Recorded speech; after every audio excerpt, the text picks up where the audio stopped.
ಪಾಟ್ನಾದ ಬಾಕ್ಸರ್ನ ಮುರಾನ್ ಹೈಸ್ಕೂಲ್ನಲ್ಲಿ ಸ್ವಾತಂತ್ರ್ಯ ದಿನಾಚರಣೆಯಂದು ಸಿಹಿ ತಿಂಡಿಗಳನ್ನು ವಿತರಿಸದ ಕಾರಣ ಕೋಪಗೊಂಡ ವಿದ್ಯಾರ್ಥಿಗಳು ಶಿಕ್ಷಕರನ್ನು ಥಳಿಸಿದ್ದಾರೆ. ಈ ಹಿನ್ನೆಲೆಯಲ್ಲಿ ಪ್ರಾಂಶುಪಾಲರು ಮತ್ತು ಶಿಕ್ಷಕರು ಮುರಾರ್ ಪೊಲೀಸ್ ಠಾಣೆಗೆ ತೆರಳಿ ದೂರು ದಾಖಲಿಸಿದ್ದಾರೆ. ಆದಾಗ್ಯೂ ಆ ಸಮಯದಲ್ಲಿ ಪೊಲೀಸ್ ಠಾಣೆಯಲ್ಲಿ ಧ್ವಜಾರೋಹಣ ಸಮಾರಂಭ ನಡೆಯುತ್ತಿತ್ತು. ಆದ್ದರಿಂದ ಅವರು ಎಫ್ಐಆರ್ ದಾಖಲಿಸುವ ಮೊದಲು ಕಾಯಬೇಕಾಯಿತು. ರಾಜ್ಯ ರಾಜಕೀಯದಲ್ಲಿ ದೊಡ್ಡ ವಿವಾದವನ್ನೇ ಹುಟ್ಟುಹಾಕಿದ್ದ ಮೂಡಾ ನಿವೇಶನ ಹಗರಣ ಪ್ರಕರಣಕ್ಕೆ ಸಂಬಂಧಿಸಿದಂತೆ ಇದೀಗ ಸಿಎಂ ವಿರುದ್ಧ ರಾಜ್ಯಪಾಲರು ಪ್ರಾಸಿಕ್ಯೂಷನ್ಗೆ ಅನುಮತಿ ನೀಡಿದ್ದಾರೆ.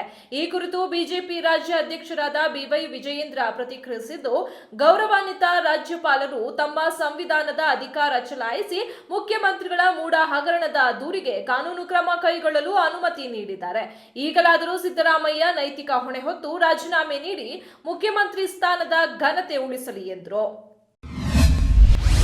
ಬಡತನ ರೇಖೆಗಿಂತ ಕೆಳಗಿರುವವರಿಗೆ ನೀಡುವ ಪಡಿತರ ಚೀಟಿದಾರರ ಪಟ್ಟಿಯಿಂದ ಆದಾಯ ತೆರಿಗೆ ಪಾವತಿದಾರರು ಸೇರಿದಂತೆ ಸ್ಥಿತಿವಂತರನ್ನು ತೆಗೆಯುವ ಕಾರ್ಯಾಚರಣೆ ನಡೆಯುತ್ತಿದೆ. ಅಕ್ರಮವಾಗಿ ಅನ್ನಭಾಗ್ಯ ಅಕ್ಕಿ ಪಡೆಯುವುದಕ್ಕೆ ತಡೆ ಬೀಳಲಿದೆ. ಯೋಜನೆಯಲ್ಲಿ ಶ್ರೀಮಂತರು ಕೂಡ ಲಾಭ ಪಡೆಯುತ್ತಿರುವುದನ್ನು ಗಂಭೀರವಾಗಿ ಪರಿಗಣಿಸಿದ್ದು ಐಟಿ ಪಾವತಿದಾರರ ಮೇಲೆ ಕಣ್ಣಿಡಲಾಗಿದೆ.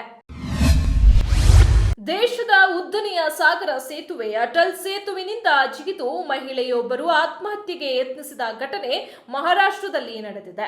ಅಟಲ್ ಸೇತುವಿನ ತಡೆಗೋಡೆ ಮೇಲಿಂದ ಜಿಗಿಯಲು ಯತ್ನಿಸಿದ ಮಹಿಳೆಯನ್ನು ಕಾರಿನ ಚಾಲಕ ಮತ್ತು ಪೊಲೀಸ್ ಅಧಿಕಾರಿಗಳು ರಕ್ಷಿಸುವಲ್ಲಿ ಯಶಸ್ವಿಯಾಗಿದ್ದಾರೆ. ಈ ದೃಶ್ಯ ವಿಡಿಯೋದಲ್ಲಿ ಸೆರೆಯಾಗಿದೆ.